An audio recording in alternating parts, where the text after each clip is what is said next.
Bonjour, je m'appelle Emmanuel Cosgrove, directeur d'éco-habitation et aujourd'hui on parle des revêtements de bois.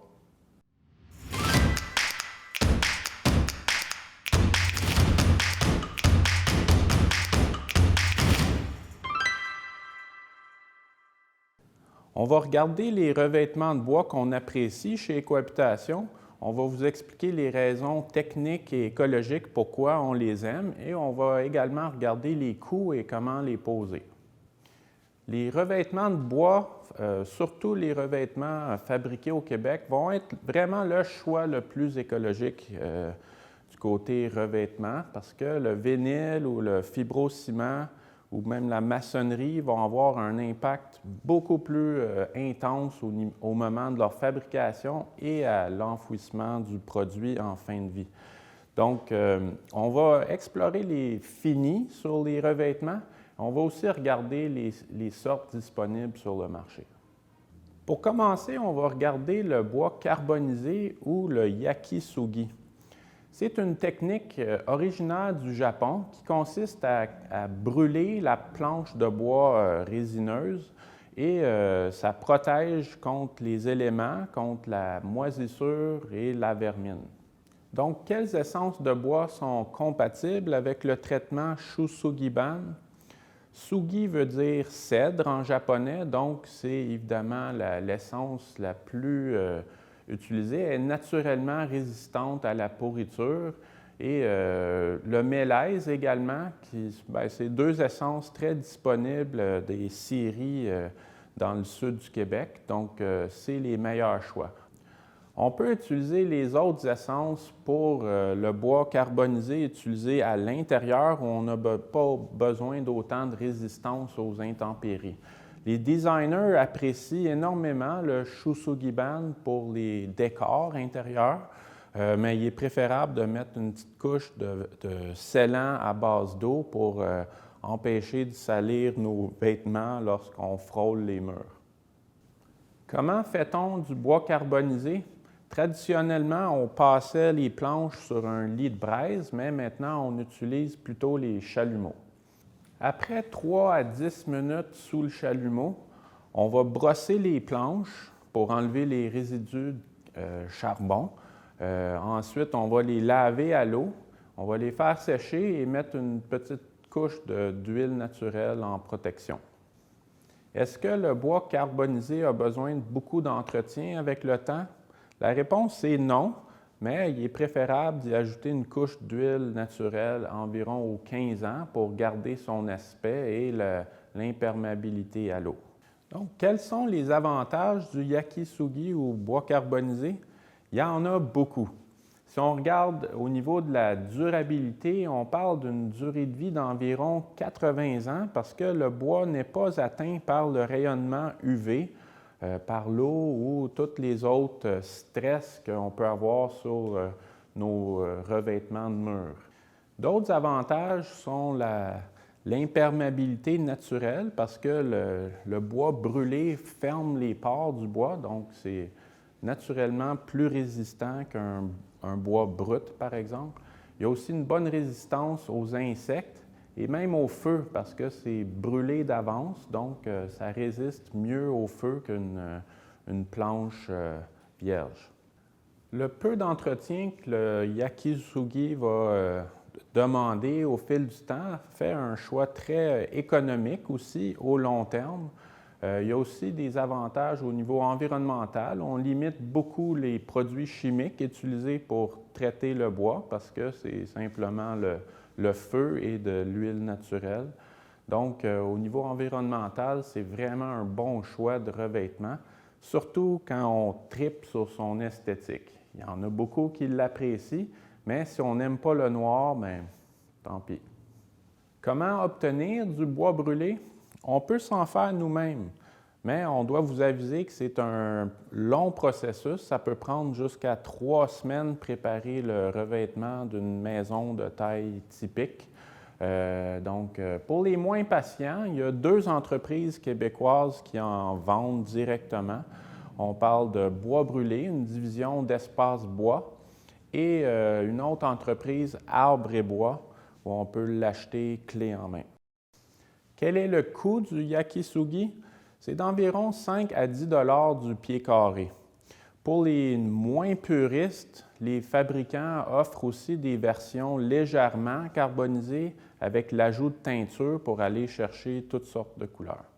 Il y a d'autres techniques intéressantes aussi qui sont des traditions d'ailleurs dans le monde. Si on passe en Suède, on a longtemps utilisé la résine de pin diluée et bouillie dans de la térébenthine pour faire une autre teinture extrêmement résistante. Et ça donne souvent un fini noir et mat, un peu comme le yakisugi. Mais il y a aussi d'autres couleurs que ça peut donner. Donc, c'est des mélanges qu'on peut faire soi-même ou bien commander prêt à la pose. Les revêtements finis à la résine de pin vont avoir des caractéristiques semblables au yakisugi aussi. Ça va être très résistant aux intempéries et au vieillissement. Si on a une certaine intolérance aux composés organiques volatiles ou COV, les finis à la résine de pin ne seront pas pour nous parce que c'est essentiellement composé de matière organique volatile. Donc, il faut faire la pose dans des endroits extrêmement ventilés, comme dehors, idéalement une journée venteuse. Pour en savoir plus sur les finis à la résine de pin, vous pouvez vous référer à l'article sur ecohabitation.com.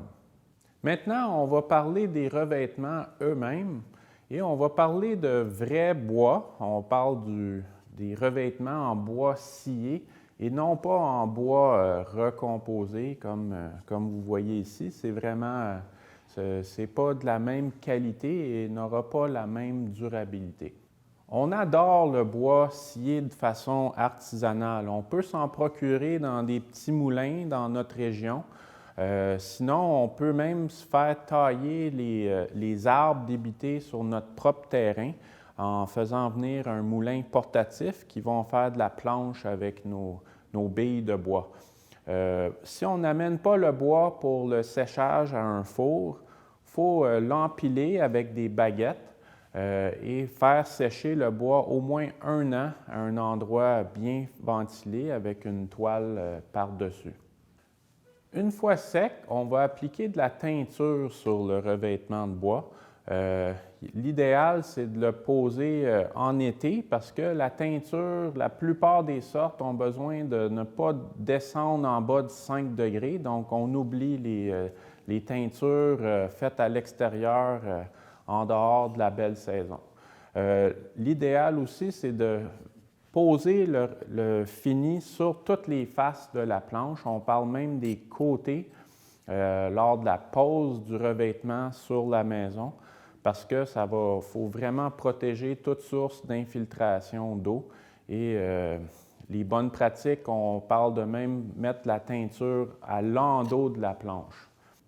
Le choix de revêtement vraiment le plus économique va être le revêtement planche-baguette.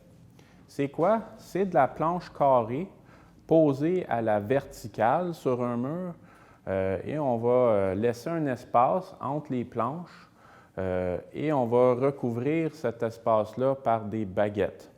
On peut s'en sortir avec un coût d'achat d'environ 1,50 du pied carré, mais il faut aussi compter le temps de pose de teinture ou d'autres finis qu'on choisit.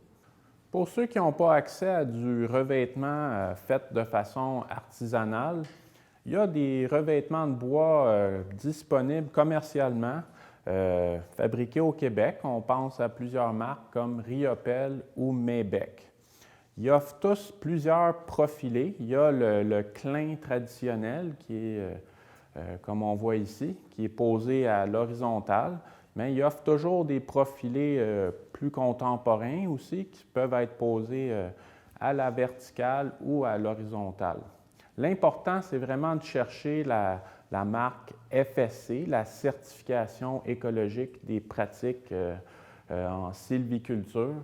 Et c'est ça, les fabricants comme Riopel l'offrent par défaut et d'autres comme Maybec vont l'offrir en option. Au-delà des techniques de pose, il y a aussi des détails qui relèvent de l'architecture de la maison. On parle d'un dépassement de toit de 2 pieds et plus pour prolonger la durée de vie du revêtement.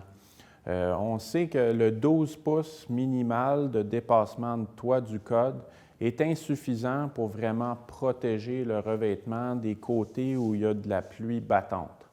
Il y a aussi d'empêcher le bois d'aller trop proche du sol, donc c'est de mettre des finis minéraux jusqu'à 12 pouces à partir du sol pour protéger les rangées du bas de revêtement de l'éclaboussement de tout ce qui est pluie ou de gouttière.